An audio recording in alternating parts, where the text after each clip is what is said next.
bombastic side eye, criminal offensive side eye.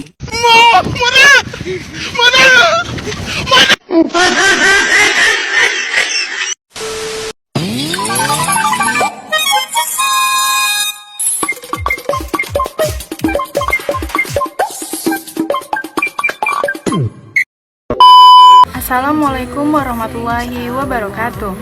Halo, perkenalkan nama saya Vanessa Zahrawijaya, perwakilan dari kelompok 6. Perkenalkan nama saya Yuna Afrika. Pada kesempatan kali ini kami akan menjelaskan mengenai koperasi. Nah, adapun beberapa topik yang akan dibahas di dalam video ini mengenai koperasi. Yang pertama tentunya adalah pengertian dari koperasi itu sendiri. Yang kedua ada sejarah koperasi. Yang ketiga ada dasar hukum koperasi. Yang keempat ada operasional koperasi. Dan yang terakhir adalah kendala dan juga strategi dari koperasi.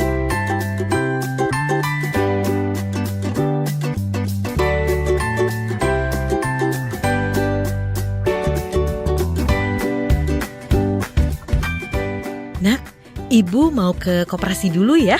Ibu ke koperasimu dulu. Emang koperasi itu apa, Bu? Pertanyaan yang bagus. Sini aku kasih tahu apa itu koperasi.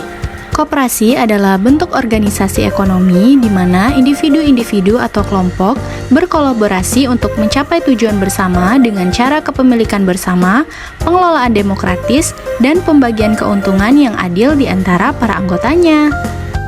Nah, jadi itu dia tadi adalah pengertian dari koperasi. Selanjutnya, koperasi itu terbagi menjadi dua, yaitu pengertian koperasi secara umum dan juga pengertian koperasi syariah. Ini dia pengertiannya. Nah, kalau koperasi secara umum adalah badan usaha koperasi yang dikenal sekarang, yaitu badan usaha koperasi yang didirikan oleh anggota atau badan hukum, sekaligus sebagai gerakan ekonomi rakyat berdasarkan asas kekeluargaan. Sedangkan koperasi syariah juga dikenal sebagai koperasi berdasarkan prinsip ekonomi syariah, adalah bentuk koperasi yang dijalankan sesuai dengan hukum syariah Islam. Ini mencakup prinsip-prinsip syariah seperti larangan riba atau prinsip keadilan dalam pembagian keuntungan. Nah, dari penjelasan tadi kita sudah mengetahui apa itu pengertian koperasi. Selanjutnya, kami akan menjelaskan mengenai bagaimana koperasi itu bisa terbentuk atau sejarah dari koperasi. Awal mula koperasi itu dimulai pada abad ke-19 sebagai respon terhadap kondisi ekonomi yang sulit di Inggris dan juga di Eropa. Kondisi ini meliputi tingginya harga dan rendahnya upah, serta kurangnya akses bagi masyarakat kecil terhadap sumber daya ekonomi. Nah, untuk pionir gerakan koperasi, yang pertama dan sukses adalah Rochdale Society of Equitable Pioneers. Dimulai pada tahun 1844 dan mereka merumuskan prinsip koperasi yang kemudian menjadi dasar bagi berbagai banyak koperasi. Nah, dari situ koperasi bergerak dengan cepat dan menyebar ke berbagai negara di seluruh dunia. Koperasi berkembang di sektor berbeda seperti pertanian, perbankan, dan juga konsumen. Setelah mengetahui bagaimana sejarah awal terbentuknya koperasi di dunia, mari kita lihat bagaimana sejarah awal perkembangan koperasi yang ada di Indonesia. Sejarah koperasi di Indonesia.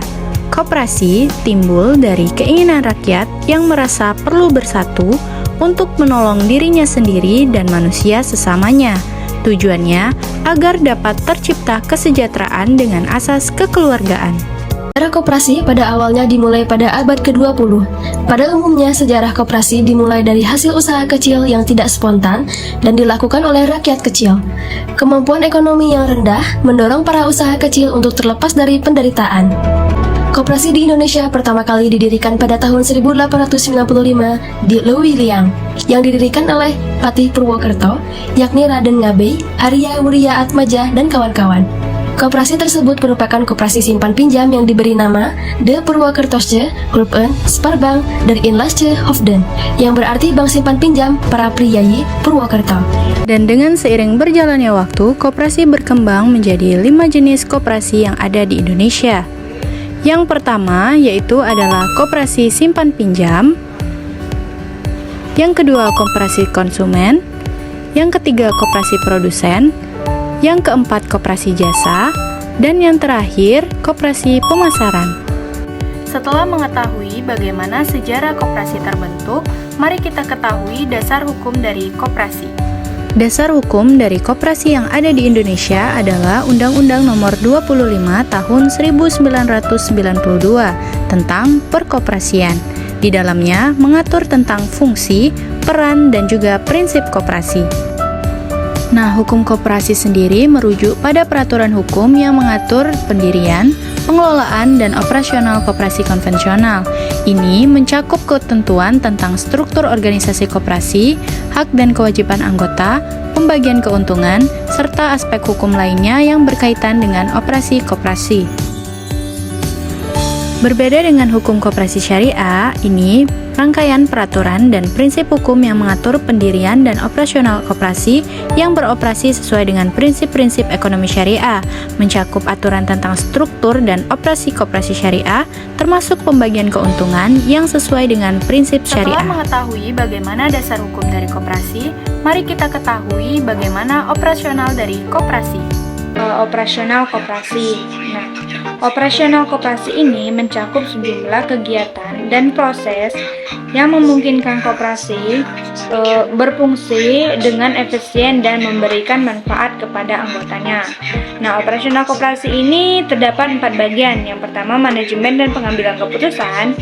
Nah, yang kedua, pemasaran dan penjualan. Yang ketiga, keuangan dan akuntansi.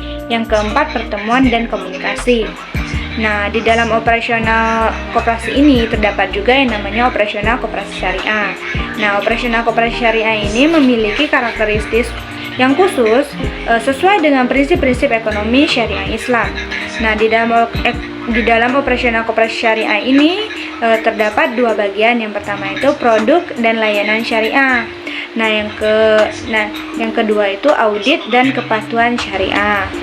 Nah, selain membahas tentang operasional koperasi, saya membahas juga tentang kendala dan strategi pengembangan koperasi. Yang pertama itu kita akan membahas kendala. Nah, kendala ini ada 4 kendala. Yang pertama, keterbatasan modal. Yang kedua, kesulitan mengakses pembayaran. Yang ketiga, manajemen tidak efisien. Dan yang keempat, persaingan yang sengit. Nah, strategi pengembangan koperasi sendiri memiliki 4 strategi. Yang pertama, diverifikasikan produk dan layanan. Nah, yang kedua, pembiayaan berbasis modal sendiri. Yang ketiga, peningkatan manajemen. Dan yang keempat tuh kemitraan strategis. Nah, di dalam kendala dan strategi pengembangan koperasi ini terdapat juga yang namanya kendala dan strategi pengembangan koperasi syariah. Nah, kendala di dalam pengembangan koperasi syariah ini ada 4. Yang pertama itu kesulitan mematuhi proses syariah, prinsip syariah. Yang kedua, kesulitan dalam pembiayaan. Dan yang ketiga itu kesulitan dalam pengembangan produk. Yang keempat, pengawasan yang ketat. Nah, strategi di dalam pengembangan koperasi syariah itu terdapat 4 strategi. Yang pertama itu kepatuhan syariah yang ketat. Yang kedua, inovasi produk dan layanan syariah.